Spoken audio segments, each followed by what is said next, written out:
जय Hind. 12th class. चलिए physics में नया टॉपिक स्टार्ट कर रहे हैं। अध्याय 4.1। अध्याय 4.1 नाम है विद्युत चुंबकीय प्रेरण। विद्युत चुंबकीय प्रेरण। विद्युत चुंबकीय प्रेरण ये स्टार्ट करेंगे अपन। ठीक है, विद्युत चुंबकीय प्रेरण। 2 चैप्टर हैं इस यूनिट में। यूनिट 4 में 2 चैप्टर हैं। एक पहले चैप्टर को स्टार्ट करने वाले हैं विद्युत चुंबकीय प्रेरण। चलिए, तो इससे जुड़ी हुई सबसे पहले छोटी परिभाषा। विद्युत चुंबकीय प्रेरण में सबसे पहली हेडिंग है हमारे पास चुंबकीय फ्लक्स। चुंबकीय फ्लक्स किसे कहा जाता है? जैसे विद्युत फ्लक्स होता है, विद्युत में अपन ने पढ़ा था, इसके बाद गॉस की प्रमेय पढ़ी थी, वैसे ही चुंबकीय फ्लक्स है। देखिए, विद्युत फ्लक्स उत्पन्न हुआ था विद्युत क्षेत्र के कारण, चुंबकीय फ्लक्स उत्पन्न होगा चुंबकीय क्षेत्र के कारण। तो किसी चुंबकीय क्षेत्र में स्थित किसी क्षेत्रफल, किसी चुंबकीय क्षेत्र, मान लीजिए कोई हमारा चुंबकीय क्षेत्र है, इसको नाम दे रहे हैं बी, और ये कोई क्षेत्रफल है, तल है, जिसको नाम दे रहे हैं ए। क्षेत्रफल या तल एक ही बात है। इससे निकलने वाली चुंबकीय बल रेखाओं की संख्या को कहा जाता है चुंबकीय फ्लक्स, और ये बल रेखाएं इस तल के लंबवत निकलती हैं। तो परिभाषा बनी, किसी चुंबकीय क्षेत्र में स्थित, किसी चुंबकीय क्षेत्र में स्थित किसी तल के अभिलंबवत निकलने वाली कुल बल रेखाओं की संख्या को चुंबकीय फ्लक्स कहा जाता है। इसे फाई बी से प्रदर्शित कर रहे हैं, इसे फाई बी से प्रदर्शित करते हैं। यह एक अदिश राशि होती है, दिशा नहीं होती, यह एक अदिश राशि होती है। वहां जब विद्युत में पढ़ा था, वहां था विद्युत फ्लक्स, उसे प्रदर्शित कर रहे थे फाई ई से। विद्युत फ्लक्स को किससे? फाई ई से। और यहां पर पढ़ रहे हैं चुंबकीय फ्लक्स, चुंबकीय फ्लक्स को किससे प्रदर्शित करते हैं? फाई बी से। ठीक है, फिर से सुन लीजिए, किसी चुंबकीय क्षेत्र में स्थित किसी तल के अभिलंबवत निकलने वाली चुंबकीय बल रेखाओं की संख्या को चुंबकीय फ्लक्स कहा जाता है। इसे फाई बी से प्रदर्शित करते हैं। Full stop. चलिए अब आगे। यदि चुंबकीय क्षेत्र बी, चुंबकीय क्षेत्र बी के अंदर कोई तल ए स्थित हो तब इस तल से संबद्ध चुंबकीय फ्लक्स, तब इस तल से संबद्ध चुंबकीय फ्लक्स फाई बी बराबर सूत्र होता है बी इंटू ए। फाई बी बराबर क्या सूत्र होता है? बी इंटू ए। बी का मतलब है चुंबकीय क्षेत्र की तीव्रता, ए का मतलब है क्षेत्रफल। यानी फाई बी बराबर, हिंदी में बोले, चुंबकीय फ्लक्स बराबर सूत्र होता है चुंबकीय क्षेत्र की तीव्रता इंटू में क्षेत्रफल। विद्युत चुंबकीय फ्लक्स बराबर सूत्र होता है विद्युत क्षेत्र की तीव्रता इंटू में क्षेत्रफल। बात आ गई समझ में? वहां पर लिखते थे फाई ई बराबर ई इंटू एस, विद्युत क्षेत्र की तीव्रता इंटू क्षेत्रफल। यहाँ फाई बी बराबर बी इंटू ए नाम दे दिया अब इसको। ठीक है, अब यदि बी जो है चुंबकीय क्षेत्र बी तल के साथ थीटा कोण बनाए, तब फाई बी बराबर सूत्र हो जाता है बी इंटू ए इंटू में cos theta. Cos theta, theta theta theta. वहां पर फाई ई बराबर E into S cos theta था।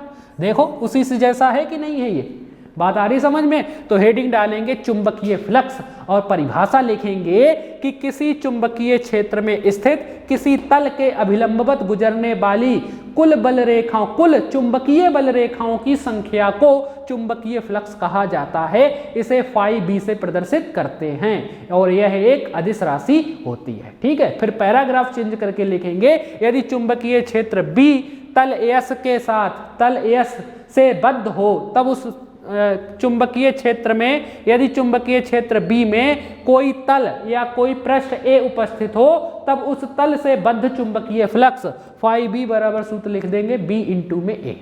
ठीक है, फिर नीचे पैराग्राफ चेंज करके लिखेंगे, यदि चुंबकीय क्षेत्र बी तल ए के साथ थीटा कोण बनाए, तब चुंबकीय फ्लक्स फाई बी बराबर बी इंटू ए कॉस थीटा। बात आ गई समझ में? तो ये हो गया हमारा चुंबकीय फ्लक्स। अब आगे मात्रक की बात कर लें। इसका सीजीएस पद्धति में मात्रक, सीजीएस पद्धति में मात्रक मैक्सवेल होता है, मैक्सवेल होता है। सीजीएस पद्धति में मात्रक मैक्सवेल होता है वैज्ञानिक, और एसआई पद्धति या एमकेएस पद्धति में मात्रक वेबर होता है।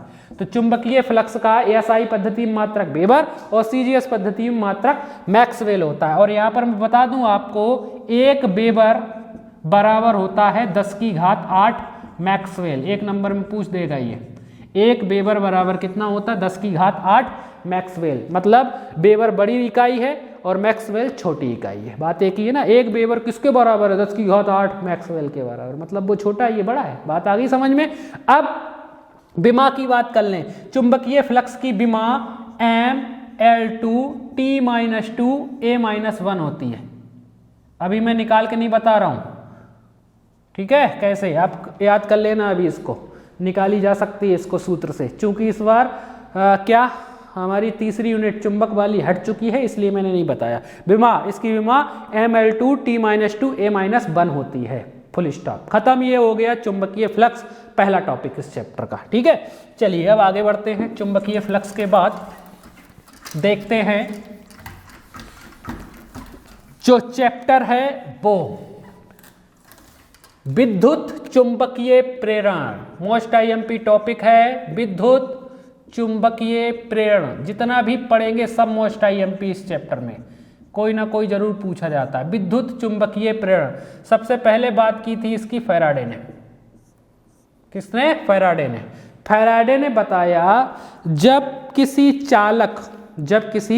चालक से बद्ध चुंबकीय फ्लक्स में परिवर्तन किया जाता है, मतलब जब किसी चालक से जुड़ा हुआ अगर कोई चुंबकीय फ्लक्स है, किसी चालक से बद्ध मतलब जुड़ा हुआ चुंबकीय फ्लक्स है, तो उसमें परिवर्तन अगर करा दें तो चालक में प्रेरित विद्युत वाहक बल उत्पन्न हो जाता है। क्या उत्पन्न हो जाता है? प्रेरित विद्युत वाहक बल।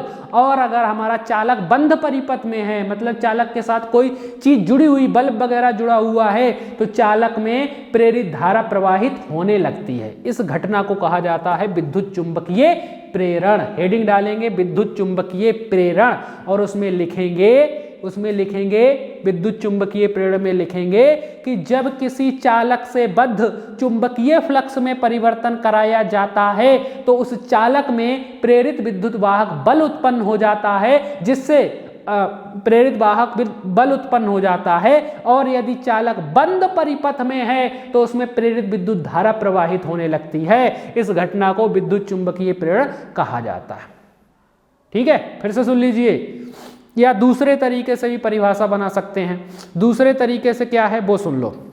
दूसरे तरीके से क्या बताया इनने, फैराडे ने क्या बताया, सुनिए। जब एक चालक और एक चुंबक, ये चुंबक, ये चालक है, मान लो कोई भी चालक, लोहा तांबे वगैरह की कोई भी चालक है, ठीक है? और ये क्या है? हमारी चुंबक। जब एक चालक और एक चुंबक के मध्य सापेक्षिक गति कराई जाती है, ऐसे ऐसे घुमाया जाता है, तो चालक से बद्ध चुंबकीय फ्लक्स में परिवर्तन हो जाता है, जिससे उसमें प्रेरित विद्युत वाहक बल उत्पन्न हो जाता है। और चालक बंद परिपथ में है तो उसमें प्रेरित विद्युत धारा प्रवाहित होने लगती है। इस घटना को विद्युत चुंबकीय प्रेरण कहा जाता है। Full stop. यही वाली परिभाषा लिखोगे ज्यादा अच्छा रहेगा। फिर से सुन लीजिए क्या बताया फैराडे ने। फैराडे ने बताया जब एक चालक और एक चुंबक के मध्य सापेक्षिक गति कराई जाती है तो चालक से बद्ध चुंबकीय फ्लक्स में परिवर्तन हो जाता है, जिससे उसमें प्रेरित विद्युत वाहक बल उत्पन्न हो जाता है। और यदि चालक बंद परिपथ में है तो उसमें प्रेरित विद्युत धारा प्रवाहित होने लगती है। इस घटना को विद्युत चुंबकीय प्रेरण कहा जाता है। Full stop. फिर से सुन लीजिए, जब एक चालक और एक चुंबक के मध्य सापेक्षिक गति कराई जाती है तो चालक से बद्ध चुंबकीय फ्लक्स में परिवर्तन हो जाता है, जिससे उसमें प्रेरित विद्युत वाहक बल उत्पन्न हो जाता है। और यदि चालक बंद परिपथ में है तो उसमें प्रेरित विद्युत धारा प्रवाहित होने लगती है। इस घटना को विद्युत चुंबकीय प्रेरण कहा जाता है। फुल स्टॉप, ठीक है? अब कहते हैं, हेडिंग है विद्युत चुंबकीय प्रेरण संबंधी फैराडे के नियम लिखिए।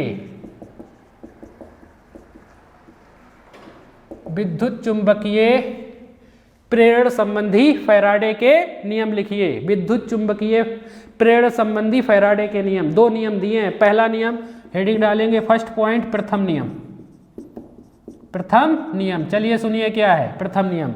नियम कहता है जब किसी चालक से बद्ध चुंबकीय फ्लक्स में परिवर्तन कराया जाता है तो उसमें प्रेरित विद्युत वाहक बल उत्पन्न हो जाता है और उसमें प्रेरित विद्युत धारा प्रवाहित होने लगती है। और यह विद्युत धारा तब तक प्रवाहित होती है जब तक चुंबकीय फ्लक्स में परिवर्तन होता रहता है।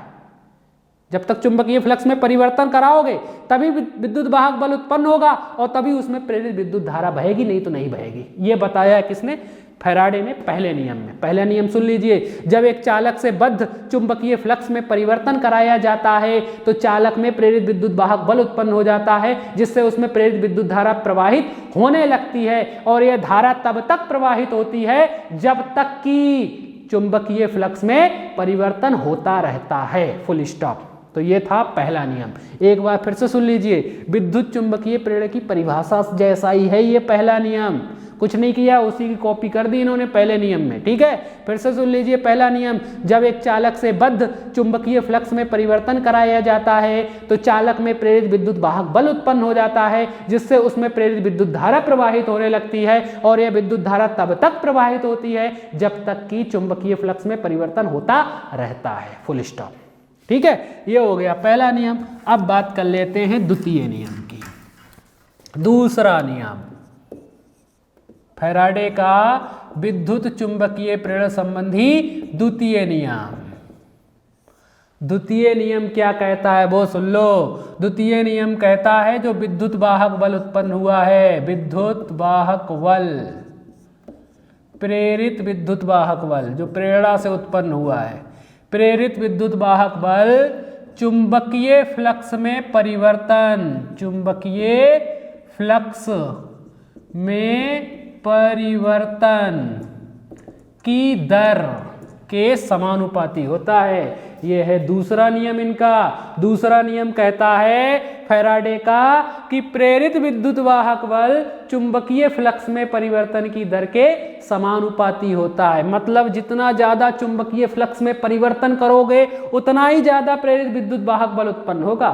समानुपात में है ना, इधर वाली चीज बढ़ेगी तो इधर वाली तो बढ़ेगी, इधर वाली घटाओगे तो इधर वाली भी घट जाएगी। तो दूसरा नियम कहता है फैराडे का कि प्रेरित विद्युत वाहक बल चुंबकीय फ्लक्स में परिवर्तन की दर के समानुपाती होता है। Full stop.